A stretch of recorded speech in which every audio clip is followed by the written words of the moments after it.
Square Enix has released an extended Kingdom Hearts 4 D23 trailer, and there's a lot to go over, so let's talk about it.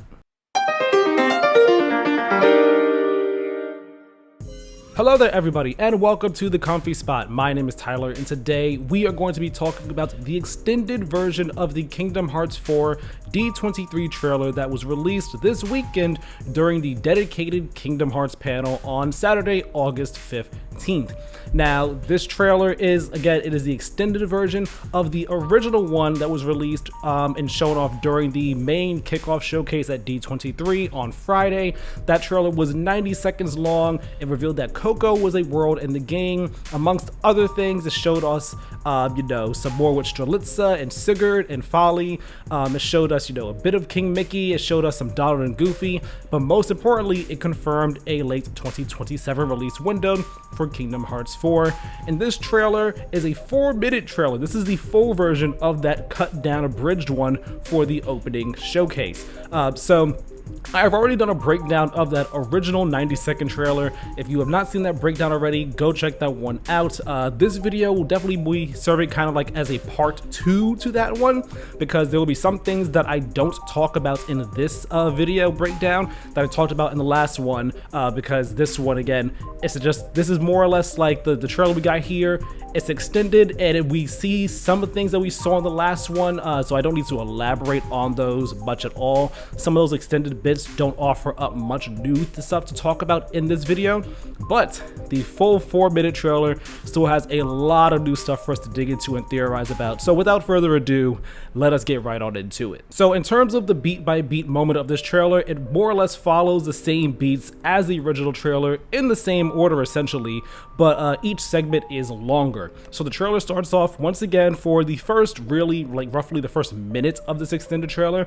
It's the same moments from the beginning of the other one with Coco, where we see Miguel and Hector in the Coco world. The other character passes on with their final death, and then it has to see with Miguel performing in front of the people and all. It's just a bit of a longer sequence the way it plays on out, but it's still the exact same sequence and all, and it ends the exact same way. There's nothing really new here for us to talk about until we get to the title card of the trailer. Once we get to the title card, that's when we start to get into some more new stuff, beginning with this shot of the Master of Masters in a field of dandelions, followed by a shot of Sora looking up towards the sky as these clouds fly on by him kind of really fast overhead, and these dandelions float towards him.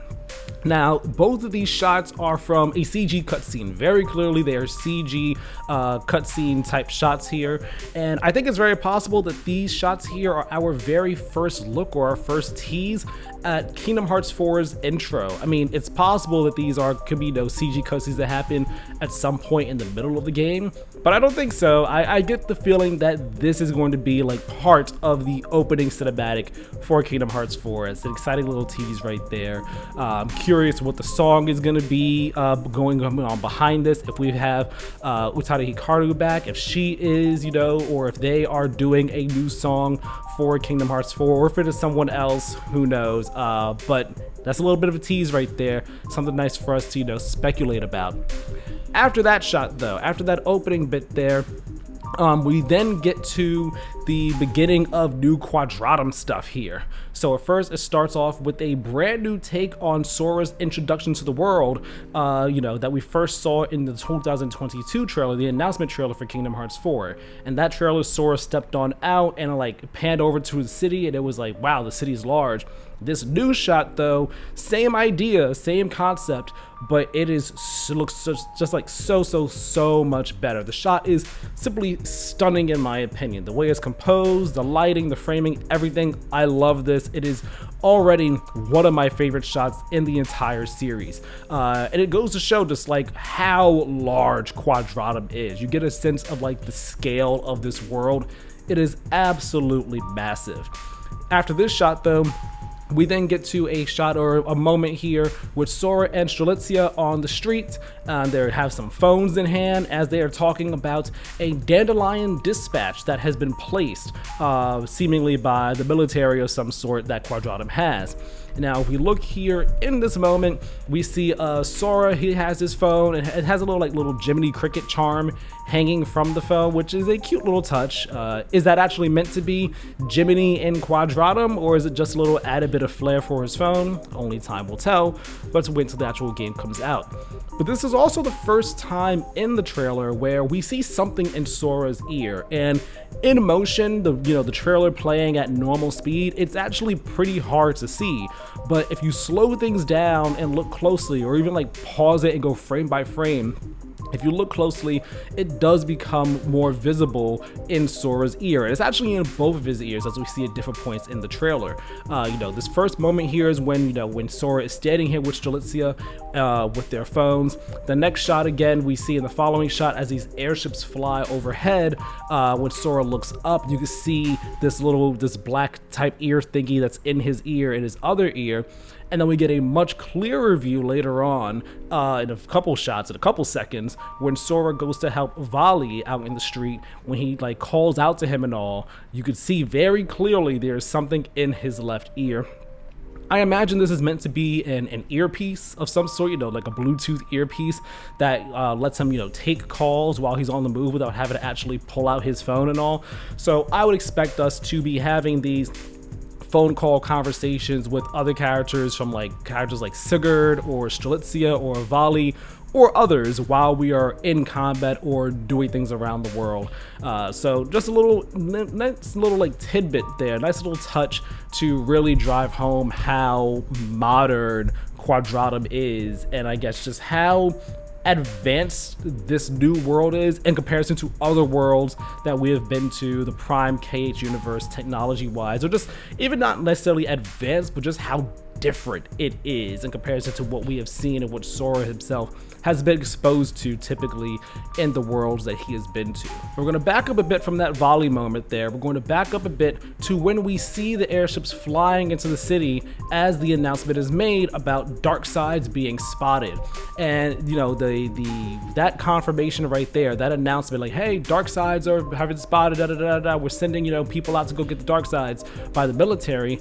100% confirmation that the giant heartless that we have been seeing in all these trailers is in fact a dark side. It's not a dark side-esque type enemy, not a dark side adjacent type enemy. It is 100% a dark side. And we see right after that, the dark side breaks out of this barrier containment that it was being held in, and it starts attacking the city. Sora's out saving people and all. He's jumping through buses, saving women and their pets and all. And then there are heartless spawning all over the place.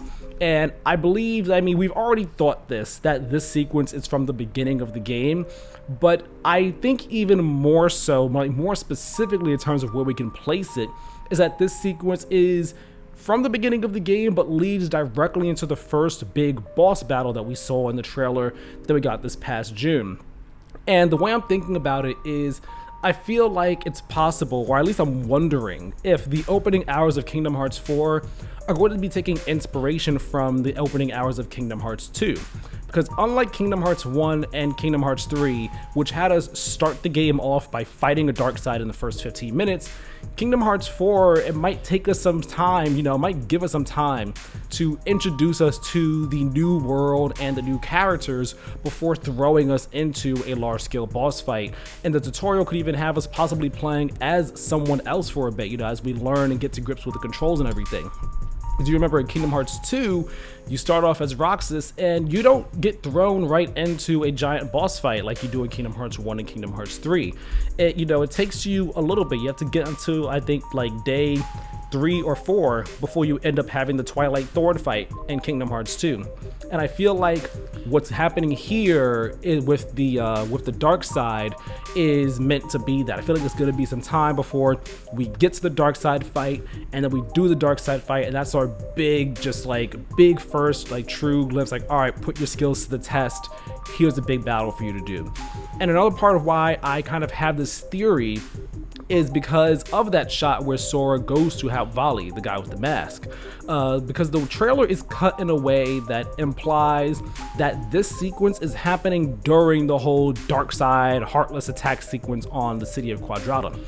And if it is, that means that Sora will have met Vali and become familiar with him in some capacity beforehand.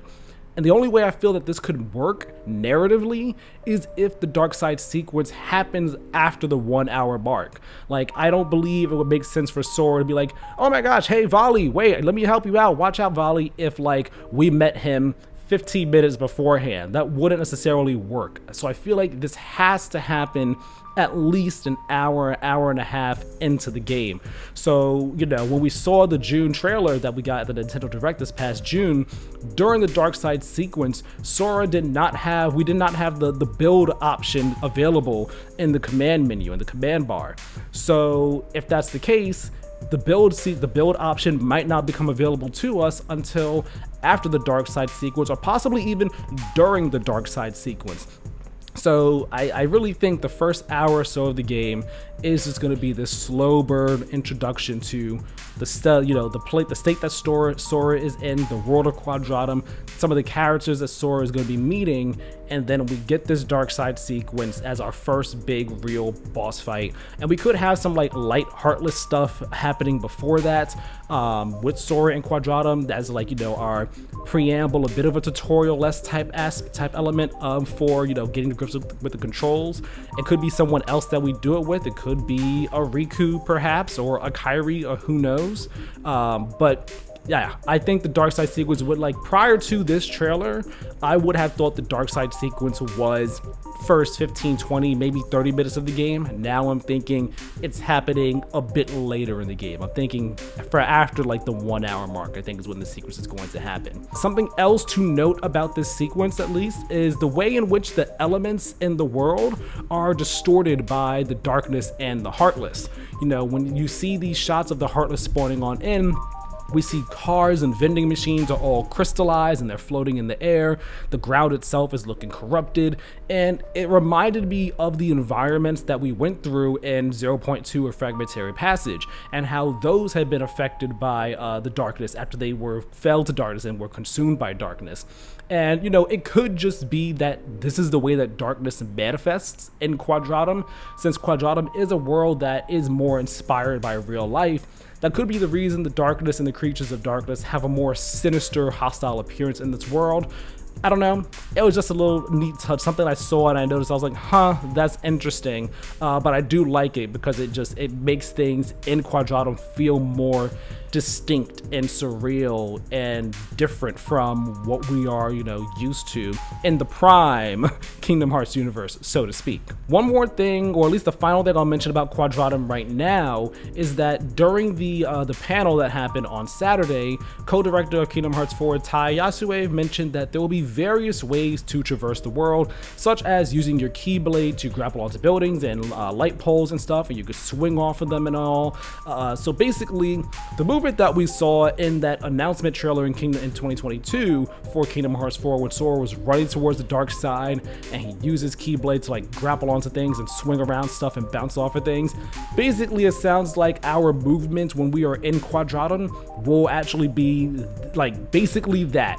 It may not be exactly looking like that, but it will basically be similar to that. And to be fair, you know, like, it's not too much of a surprise because that trailer, although it was clearly not real gameplay, it was definitely meant to be representative of the type of gameplay or things that we'd be able to do in the final game. But because it was not actual gameplay, it wasn't, you know, didn't know how much stock we could put into those things being real or just flashy for a trailer. I mean, the original Kingdom Hearts 3 trailer back in 2013 saw Sora run on a wall and then ride the dark wave, the dark shadow wave and everything, which like was not able to happen in the actual game. But you know, it's cool to get that confirmation that, hey, we will be able to do movement and traversal against that 2022 trailer when we get the final game in our hands. So that's very awesome. Now, after this Quadratum segment, we go back to footage in the Coco world, and it just shows extended versions of what we already saw here. There's nothing really new to dig into or discuss regarding this combat segment here with Sora on the rails, and then Sora and Hector doing their like team up attack. Nothing new to talk about here. It's just slightly extended footage that we get to see in this new version of the trailer. But after this, we then get to Mickey, going back to Mickey now, and we get our first look at in gameplay as Mickey. Now, we already knew we would be able to play as Mickey in Kingdom Hearts 4 in some capacity. If you remember the damage control screenshots that we got last year, one of them showed us actually playing as Mickey and Scala at Kylam. Now we are getting the actual gameplay footage of us doing just that. And, you know, it might not be what some people were hoping or expecting, but I do like what we're seeing here, because we're getting the confirmation that our gameplay as Mickey is not going to be combat focused at all. We see Mickey get sucked into this book here and Scala at Kylam. And then when he's stuck in the book, he's doing some exploration and puzzle solving to make his way through the book. Again, during the panel, co-director Tai Yasue and series creator Tetsuya Nomura, they spoke about Mickey's gameplay segments, and they talked about how the gameplay with Mickey is going to be more puzzle and exploration based instead of focusing on combat. And we see here, you know, there are going to be different forms of Mickey that he'll be able to use when he's in the book during these segments. There's like a giant Mickey that he can use that's good for destroying things, or, you know, possibly moving large objects. There's also going to be smaller paper versions of Mickey, like one that could even be flown like a paper plane. So it'll be like, you know, just fun sequences that could be, you know, offer up a break from the standard combat and offer up some nice variety in terms of the gameplay for Kingdom Hearts 4. I liked the sequence that we saw in the trailer, where we see like it's a bit of like 2D sort of platforming through a book and all. It seems cute, it seems fun. Of course, we'll have to actually get our hands on it and see like how long these sequences are, how engaging and interesting they actually are, before we can say whether or not they are good or bad. But I do think personally that it will be nice to have a different style of gameplay when we are not playing as Sora, when we are playing as Mickey, to try and just spice things up, keep things interesting, break up some of the repetition and tedium, even if combat in the Kingdom Hearts series is fun all the time. Sometimes just having something to break it all up is nice for the sake of variety and keeping the main core experience interesting. Now, what are we going to be discovering when we are going through these books? It'll be interesting to see narratively, you know, what we end up looking for and finding when we are playing as Mickey. What secrets will we uncover about Scala at Kylam? What clues will we discover in terms of what we can do to possibly find and get Sora and bring him back? Gotta wait and find out, but I am looking forward to these sequences at the very least. After this though, we then go to Donald and Goofy in the underworld, and we get the first official confirmation that yes, we will be able to play as Donald and Goofy in Kingdom Hearts 4. This is something that many of us online have wondered about ever since Kingdom Hearts 4 was, you know, revealed to be a thing. That Sora is in Quadratum alone. Okay, we know that, and we know people are going to be looking for Sora, and so that it'd be so cool if we would be able to play as the people that are on the other side in the Prime Kingdom Hearts universe as they're looking for Sora. So if we were able to play as Kairi doing some stuff, if we were able to play as Mickey doing some stuff, if we were able to possibly play as Donald and Goofy doing some stuff, or at least have them in the party with one of the other characters in the Prime Kingdom Hearts universe that we were playing as while they're trying to do stuff. But getting able to play as Donald and Goofy is awesome. I am so here for it, and it's so cool in the sequence. We see them doing some platforming. They're like sliding down a hill in the underworld, and then we see them fighting waves of Heartless in the underworld while Hades is watching. We see Donald, he's doing some non-elemental magic spells. Goofy, he's swinging his shield, spinning around and everything, and then we see the two of them do a team-up move that I presume is called Fusion Spin. It's a really cool sequence. I like that we're actually going to be able to play as them. It's gonna show like, hey, that they're not actually chumps. They're not chumps when it comes to combat. I mean, these boys have been able to hang with Sora for a minute now. They went with him to face Xehanort, Master Xehanort, head on. Like they're about that life, and they would not be, as held in high regard in Mickey's court if they were not able, to hang with the best of them. So it's cool to get that we're able to see that, all right, they're not scrubs, and most definitely I'm gonna be putting Donald to work for all them years of failed heals or not giving me heals or just healing at the wrong time. Donald, you getting put to work, boy. I promise you. But there are some interesting things that we can pull from this combat sequence of Donald and Goofy gameplay, aside from the fact that we are playing as them. Number one, that being that we will be able to switch between them on the fly during fights, which is awesome. I do wonder if it will be as smooth as it is in Final Fantasy VII Remake, or if it'll just have them swap places at your current location of the character you're playing as. We gotta wait and find out, but it's cool that we'll be able to switch between them and all. I'm not sure what the button is that we'll be having to press to do it. I mean, when you look at the character indicators on the bottom right corner of the screen, there is a button there. There's just no actual like icon for what it is, like whatever system this is being played on. I'm not sure what it is, but clearly indicates we could swap between them on the fly during fights, and that is fantastic. You know, we see again Donald, he's doing these non-elemental spells, which we have not seen him do before in the past. Typically we only ever see Donald do elemental spells, with the exception of Zeta Flare, of course. Cannot forget that. So that is interesting, that's neat here. And then perhaps the most intriguing part of all this with Donald and Goofy gameplay is the command menu. It's a very important thing to note here for both of them, because Donald has a magic option, of course, but Goofy, instead of it saying magic, it says skills, which makes sense considering that Goofy has never done magic before. And this also ties into the health and MP bars, because for Goofy, when you're playing as him, MP bar, instead it says SP, meaning skill points. So cool little bit of stuff there. But I think second to that, the most curious bit about the command menu is the combat style option that is all the way at the bottom. There's a lot of questions about this one, and one that I don't think we'll get any answers on until we get official like word from Nomura or Yasue about what's happening here, until we get like hands on sticks or get to see like actual gameplay, more extended uncut gameplay of these sequences.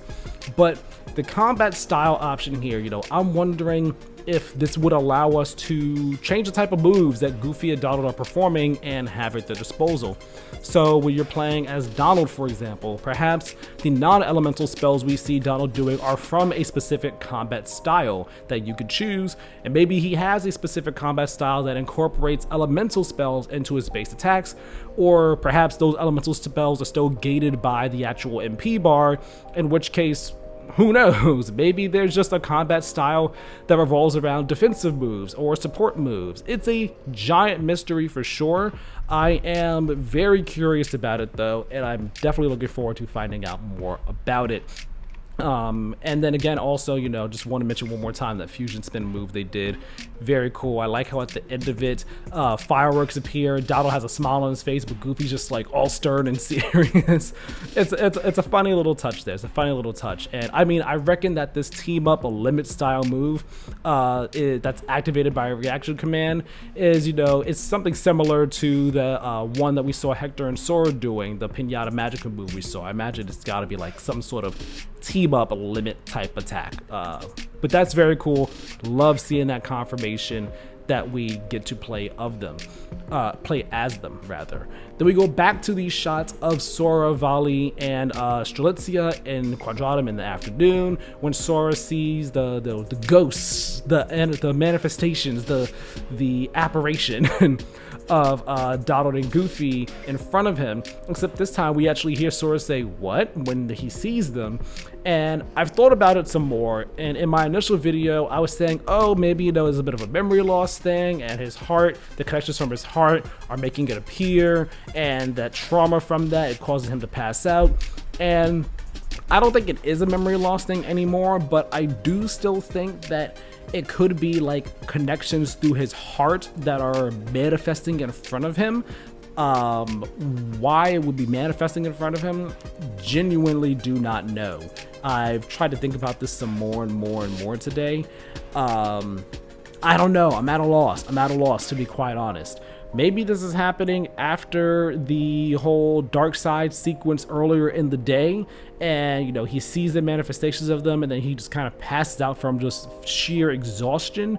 Who knows? But hey, it's just, we have a bit of extra context here for like kind of what's happening and why Sora's passing out, maybe. Not quite sure. After this shot, we then get a brand new shot of Donald and Goofy in the Cocoa world, in the land of the dead. And this raises a lot of questions. Number one, are they here at the same time as Sora? Somewhat akin to back in Kingdom Hearts 1 when they were in Traverse Town, unknowingly looking for Sora at the same time that he was looking for his friends and all. Are they here at the same time as Sora? If they are, that's a huge deal. Is the Cocoa world, going along with that line of thought, is the Cocoa world in the same plane of unreality as Quadratum? Or if not, is the Cocoa world back in the prime Kingdom Hearts reality? And if it's the latter, then are we going to be going back and forth from unreality to the prime reality throughout the story? And if so, what is going to be keeping Sora from just returning to his friends whenever he goes back to the prime reality? It's just like a massive just like mega bomb right there. Megaton, just like, what does this imply? What does this mean? And if Donald and Goofy are here after Sora leaves this world, say we play as Sora first and we go to the world, we go through it, Sora finishes, we finish the world, and then Sora leaves.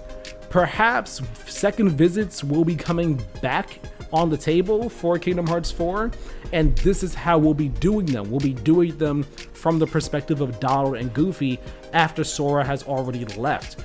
Or maybe it'll be a thing where Donald and Goofy reach a world first and then Sora gets there after them. Maybe this is how second visits are going to be incorporated, where instead of we go to the world once as as the party, then we come back again as the party later on, maybe it is a dual story thing, somewhat kind of akin to how Dream Drop or Birth by Sleep was doing it, where you were kind of following behind other characters or you were ahead of certain other characters. Maybe that's kind of what we're going to be getting here with second visits in Kingdom Hearts 4, if second visits are a thing. Or if they are there at the same time as Sora, perhaps we'll be swapping back and forth between the two as they are having their respective journeys in the world. Very fascinating, very just mind-blowing reveal to have there in the trailer, but exciting nonetheless. The big question though with that reveal is, will Sora reunite with Donald and Goofy sooner than we expect them to? Like, I would have thought that the reveal, that the reunion, sorry, blanked on the word. The reunion, I imagine that it would probably have happened closer to the end of the game. And this reveal here, to having Donald and Goofy there in the Cocoa world, in the land of the dead, kind of, makes you wonder. It has you make you think, like, maybe they'll cross paths sooner. Maybe they'll, reunite at the midway point of the game. And then the last half is them trying to get on out or deal with whatever they're dealing with. There's a lot of narrative potential in both. There's a lot of narrative potential in them not reuniting until the end of the game, because it's like, I'm finally back with my boys and we can do this and get out of here. But there's also narrative potential in having them reunite in the middle of the game, because then it's like, all right, we're here, we're back together, let's all get on the same page, and we know what the stakes are. We have to get out of here, and then it's the journey to get out of the world, out of Quadratum, out of unreality together. There's like a lot of good narrative stuff that could come from that. It just depends on the story that the team is choosing to tell with Kingdom Hearts 4. After this, we then get a quick shot here of young Xehanort encountering Xigbar / Braig / Lushu in Quadratum. We do not see the latter's face, but we do know who it is simply by the voice and the fact that he calls Xehanort an old coot when he approaches him.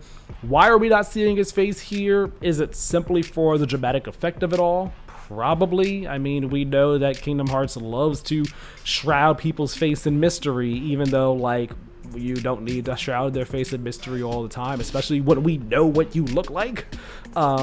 Perhaps that's what it is, especially because I imagine Lushu's voice would change, based on the body he's using as a vessel, since when he was in his original body, when he was not in Braig's body, he did not sound like Braig.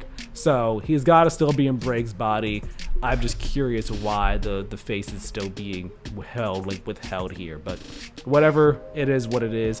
Perhaps it's our first time seeing him in the game, and they still want to save the dramatic reveal of Quadratum Braig for this conversation. Again, dramatic reveal, I imagine, is the reason why he is still being hidden here. And then we get to the final scene of the trailer, and this is back at the nighttime Quadratum fight that we saw before, with Sora and Strelitzia and Sigurd and the Heartless and the Dark Sides.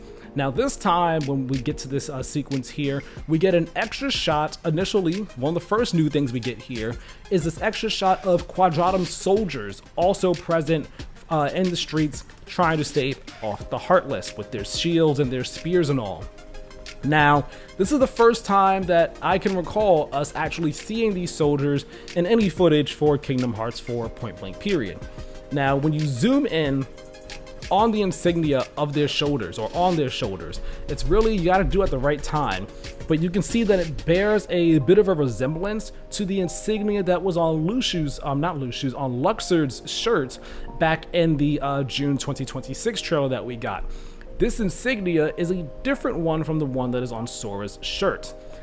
So we don't know too much about what these insignias are supposed to mean and stand for, because, you know, they are like very blink. If you blink and you miss it, you gotta like really zoom in on stuff to really notice them.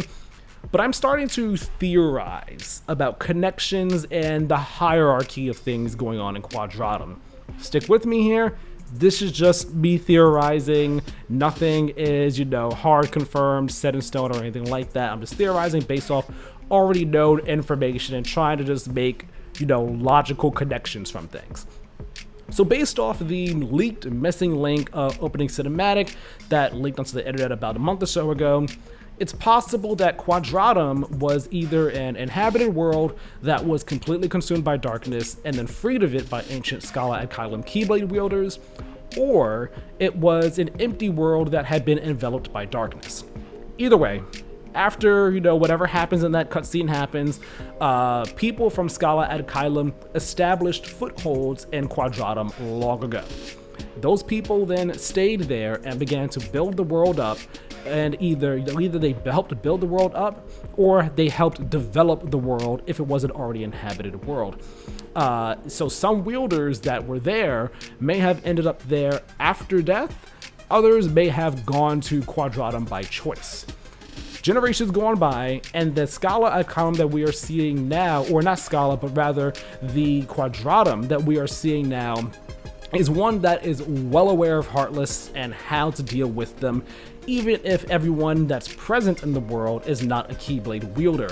And the people that are there, that they have established a government that is partially or entirely made up of the descendants of ancient Keyblade wielders, and a military to take on the Heartless, with some members of the military being part of this Eagle Division.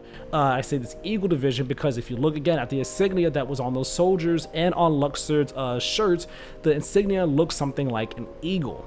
Luxord's character, again, is one such person who's a member of this military faction, or just a member of the military period.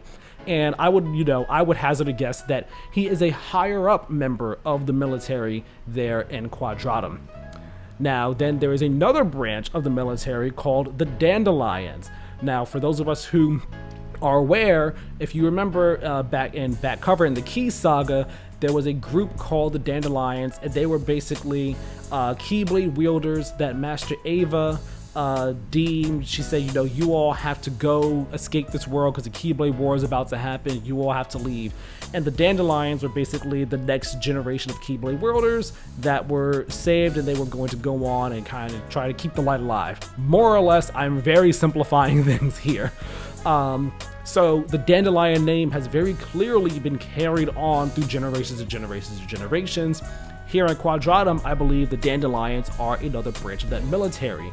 Going back to earlier in the trailer, when Sora says they're calling for a Dandelion dispatch, I believe that the Dandelion part of the military is likely a special forces group, so to speak, made up entirely of Keyblade wielders who are dispatched for some of the most dangerous tasks. So they would be perfect fits for a dark side attack on the city, or multiple dark sides attacking the city, and just large waves of Heartless and everything. Something that the regular military might need more assistance with, something that, you know, the people who just have guns or spears, they might need assistance with. You call in the Dandelions to get the job done.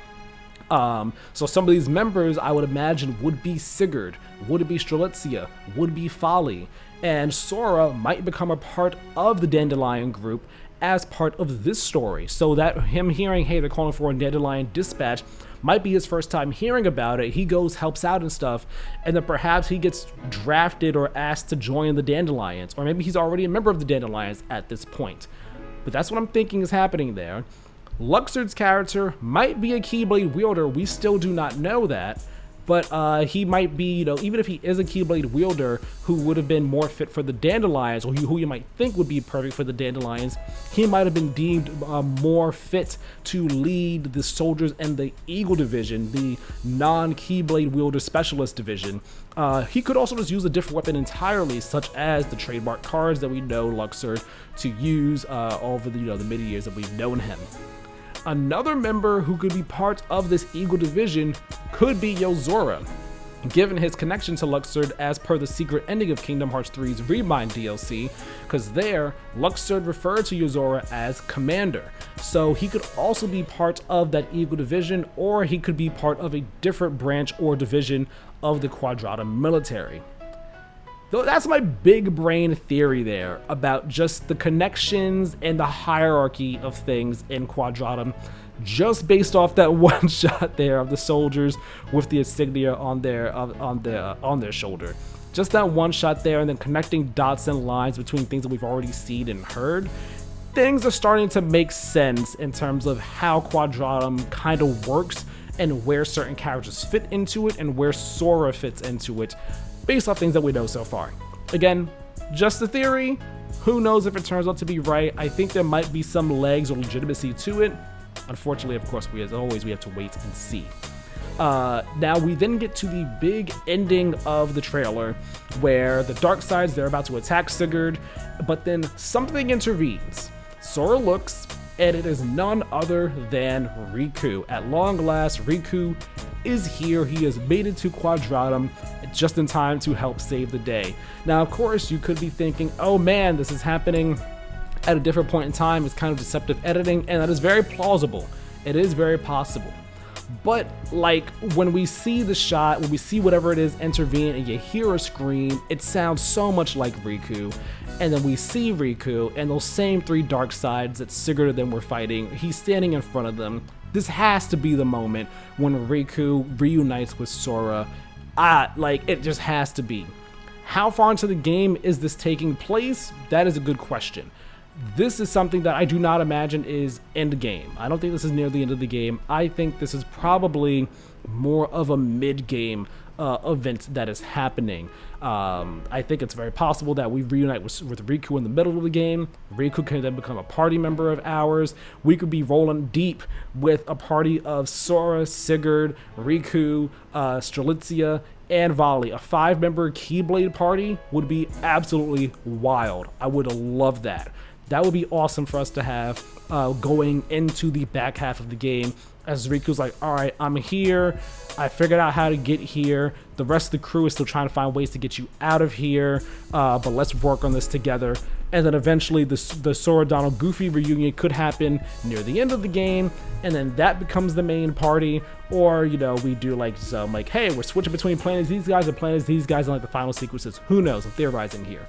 But that's why I think this could be a mid-game reunion of sorts. I don't think this happens too early or too late. I think this could be a middle-of-the-game type of thing that happens here.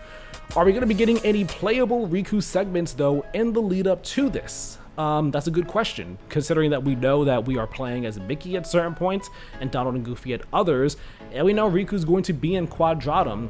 Will we play as him at certain points? Or perhaps are some of the worlds in the game going to be worlds where we are only playing as Riku? Or maybe some of the second visit type things I was theorizing about before involving Donald and Goofy and Sora, perhaps it'll be a Sora and Riku type of thing in terms of second visits or second playthroughs of worlds as another character. Maybe that's what's going to happen here. So I think is a very strong likelihood that we will be playing as Riku in Kingdom Hearts 4. I think it's a very, very good chance. I would be betting 75% likelihood on us playing as Riku.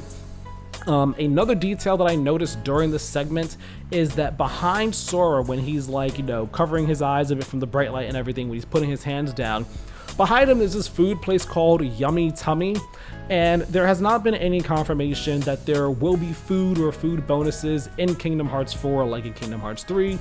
But if, that is returning, could this possibly be one of the many places that you could get food bonuses from in Quadratum? I mean, it is also very likely that this is just a random store in Quadratum that you cannot go into, just a place. But I saw it and I thought to myself, I wonder if there are other if food bonuses are coming back, will there be different food places you could go to get different types of perks and rewards and buffs from eating different meals or getting different meals at various places around the city.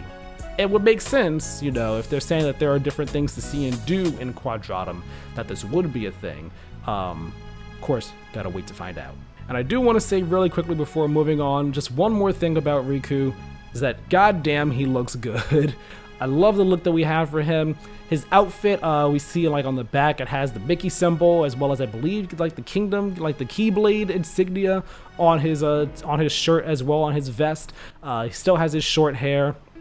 Riku looks great. Cannot wait to get, a better look at him, the front of his outfit, and just see more of the boy. Love Riku. It's awesome that we see him now, that, we're not holding this reveal back. I think, I know people are kind of worried that with Kingdom Hearts 4 that Square Enix might do a lot of spoiling of things that they did with Kingdom Hearts 3, most notably the dark aqua thing, which was a crazy thing to reveal prior to Kingdom Hearts 3 coming out. But I don't think this is that, because we all kind of knew that they were going to reunite at some point. So as long as we don't know the when right now, it's okay, cool. You can show it, tease it, we know what's going to happen. But yeah, Riku's back and I love to see it. The last extra little detail in this trailer, though, comes at the very end of it. After we get the Kingdom Hearts 4 final title card here, there's the screen cuts to black, and then we hear a voiceover from none other than Kairi. And she's calling to Sora, saying for him to wake up and see. Now, what exactly does this mean? Is Sora's heart sleeping, quote unquote, in the final world? I mean, we know it is a freely accessible place, so perhaps she's gone there in the hopes that she can find him or some clue for him, and in the process she sees a star that's his heart, but it's faint because his heart is sleeping. Does she maybe come to Quadratum after a major event has happened that has left Sora in a deep sleep and she's talking directly to him?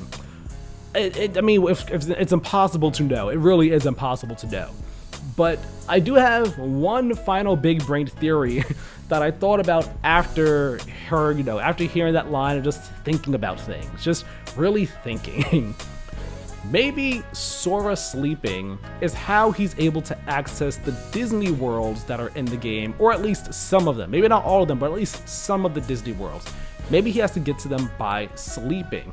And when he goes to sleep, perhaps Sora crosses back over into the Prime Kingdom Hearts universe, but he's only able to be there while sleeping, hence why he's not able to easily return to his friends. I was wondering, hey, if he's able to go to the Coco world and that's in the Prime universe, why doesn't he just go back to his regular friends?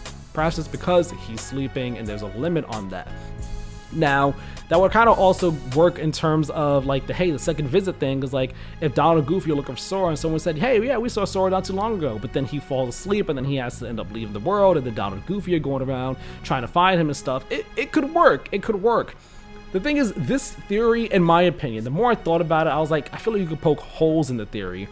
To me, the theory only really makes sense, or some degree of sense, because Yozora has clearly crossed over when he sleeps. And his crossover led him to the final world, as well as the game inside Toy Box Verum Rex. And the thing is, there's so little we know about how Yozora and how Quadratum works, so there really are not many legs for this theory to stand on, And the other giant hole in this theory is that it absolutely trivializes the fact that Sora died. If he could just sleep and return to the Prime universe, But the thing is, it's just a big brain theory. It's just a big brain theory, We're balling out here. But Yozora said, when you first meet him in the Remind DLC with Sora, Yozora says like, yeah, you know, like I kind of accidentally wandered into here and stuff, and I underwent some trials, and I was told to find Sora. And then when you lose to Yozora, the cutscene that follows, Yozora falls asleep, and then he wakes up in the car with Luxord and everything. So like, he says, you know, I've been having these weird dreams lately. Is any of this real or not? So like, his sleep has clearly allowed him to cross over to, at the very least, the final world. How he relates to Toy Box, I mean, perhaps someone falling asleep in unreality allows them to wake up in some other version of a world in reality. So that's why he woke up in the Verum Rex game in Toy Box, but not the Toy Box world itself. Maybe Verum Rex was the world for him. Whereas if Sora, who has technically died in the Prime reality, falls asleep in Quadratum, maybe he could only get to certain, like, this is where it gets weird. Again, it's a big brain theory, and there are giant holes you can poke in it. Giant holes. But it's a big brain theory, so we ball. But if this is a theory, and if this is a thing, that Sora accessing the Disney worlds is from him falling asleep, perhaps Kairi encounters Sora in one of these Disney worlds when he is in the sleep stage, and she sees him, and she's talking to him, and she tells him, Sora, it's time to wake up. You have to wake up and see. And, you know, maybe she tells him that after they've discovered a way for him to come back to the universe for good. So she's like, hey, Sora, wake up, go back to Quadratum and see something. Who knows? I have no idea. Again, big brain theory, not much to go on here with this. I'm very curious. I'm very curious, and thankfully, grand scheme, big picture, we don't have too much longer to wait to find out answers. Kingdom Hearts 4 coming out late 2027. And during the panel, both Tai Yasue and Tetsuya Nomura both hard confirmed. They were like, yeah, guys, we've heard, you know, people are saying, hey, maybe the game is going to get delayed. But they both said, this game, we are not 80 or 90% positive. We are 100% positive this game is coming out next year. It is not getting delayed, point blank, period. I operate from the realm of anything is possible. So anything is possible. Delays are always possible because game development is a turbulent process. But that level of confidence from them instills a lot of confidence in me that the game is coming out next year and that they are going to be sticking to that 2027, late 2027 release window. So we don't have too much longer. At most 15 months or so, I would imagine, from now, before Kingdom Hearts 4 is finally in our hands, and we will have all the answers to all of these questions. All that said, though, that was a lot of yapping, a lot of breakdown, a lot of analysis, a lot of theory crafting about Kingdom Hearts 4 after this extended trailer. Let me know your thoughts on any and all of my theories down in the comment section below. Let me know if you agree with any of them. Let me know if you disagree. Let me know if you don't have a horse in the race, but you know, you see some of like the logic and, you know, see where I'm going with some of these theories, if they make sense to you to some degree. Either way, let's talk about it down below. Leave a like on this video if you enjoyed it. Subscribe to the channel if you have not already. Definitely go check out the previous breakdown I did on the shorter version of this trailer if you have not already. And hit the notification bell, that way you know as soon as new videos go live. My name is Tyler, this has been The Comfy Spot, and we'll talk next time. Have a good one.